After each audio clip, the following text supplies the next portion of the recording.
Hello అండి. అందరికి నమస్కారం. గత కొన్ని రోజులుగా దేశవ్యాప్తంగా ఓ కొత్త పేరు వినిపిస్తుంది. అదే కాక్రోచ్ జనతా పార్టీ. సోషల్ మీడియాలో కోట్లాది ఫాలోవర్స్, ఢిల్లీలో నిరసనలు. ఎడ్యుకేషన్ మినిస్టర్ ధర్మేంద్ర ప్రధాన్ గారిని రాజీనామా చేయాలని డిమాండ్ చేశారు. NEET paper leak, exam scams, student భవిష్యత్తుతో ఆటలు ఇవి అన్నీ నిజమైన సమస్యలే. వీటి గురించి మాట్లాడాలి, ప్రశ్నించాలి. ప్రభుత్వం కూడా సమాధానం చెప్పాలి. అందులో ఎలాంటి సందేహం లేదు. కానీ ఈ మొత్తం కథలో కొన్ని ప్రశ్నలు మాత్రం ఇంకా సమాధానం కోసం ఎదురు చూస్తున్నాయి. ఈ ఉద్యమానికి నాయకత్వం వహిస్తున్న అభిజిత్ దీప్కే గారు భారత్‌లో చదువుకున్నారు. తర్వాత యూఎస్ వెళ్లారు. అది అతని వ్యక్తిగత నిర్ణయం. ఎవరు తప్పనలేరు. దేశాన్ని విమర్శించే హక్కు అందరికీ ఉంది. కానీ దేశానికి మనం ఏమి ఇచ్చాం అనేది కూడా అడగాల్సిందే. ఇప్పుడు కొంచెం వెనక్కి వెళ్దాం. ఒకప్పుడు అరవింద్ కేజ్రీవాల్ గారు కూడా ఉద్యమాలతోనే దేశవ్యాప్తంగా గుర్తింపు తెచ్చుకున్నారు. తర్వాత రాజకీయాల్లోకి వచ్చారు. ముఖ్యమంత్రి అయిపోయారు.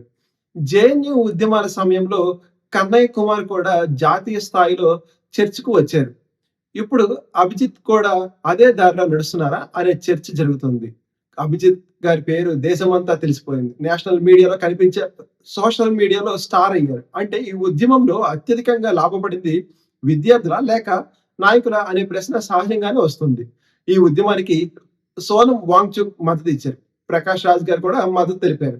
ఇంకా ఈ మధ్య ఏ ఉద్యమం చూసినా, ఏ రాజకీయ సభ చూసినా డాక్టర్ బిఆర్ అంబేద్కర్ గారి ఫోటో కనిపిస్తుంది.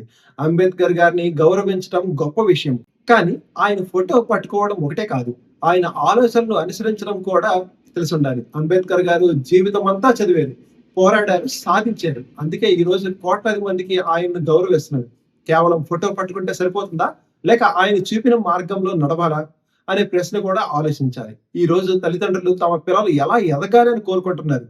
ప్రపంచ చెస్ ఛాంపియన్‌లు ఓడించిన చరిత్ర సృష్టించిన ప్రజ్ఞానంద్ లాగా ఎదగాలా? లేక సోషల్ మీడియా ఉద్యమాలకు నాయకత్వం వహించే యాక్టివిస్ట్‌గా ఎదగాలా? ఇది ఎవరి మీద విమర్శ కాదు. కానీ తల్లిదండ్రుల కల సాధారణంగా ఒకటి.